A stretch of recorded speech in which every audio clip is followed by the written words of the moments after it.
पूजा के तैयारी कैले कि ना हो तनी पूछा त बाहरी नहैले कि ना बड़ी पूजा के तैयारी कैले कि ना नहवा के पियरिया पहनावा हो कोसी पड़ोसी ना भरी है ननद आमा से भरा हो कोयलर के भेसा में छठी माई स्वागत में गीत गावा हो कोसी पड़ोसी ना भरी है ननद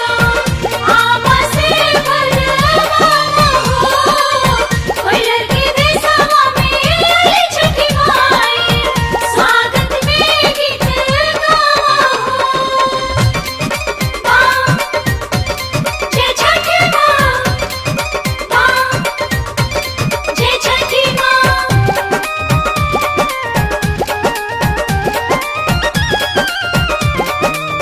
चले के बाटे घाटे देरी हो टाटे कमावा में हाथवा बाटावा हो लागे भूखाइल बाटे लइका छरी जाइल गरम दूधवा पियावा हो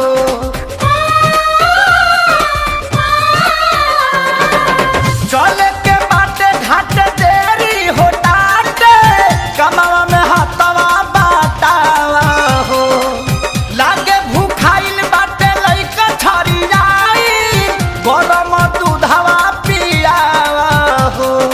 जय छठी माँ आज तनिको न तू महटिया हो कोसी पड़ोसी ना भरी है ननद आमा से भरा हो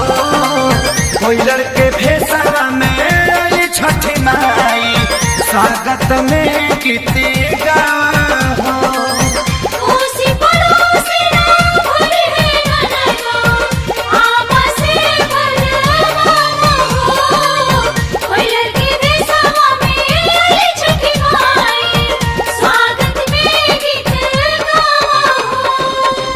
presented by Lotus Music. जय छठी माँ देवरु से कह माथे दौरा उठावा बांधी के माथे पागरिया हो सही अखे सारी प्यारे लाल के बोलावा भइल घाट जाए के बेरिया हो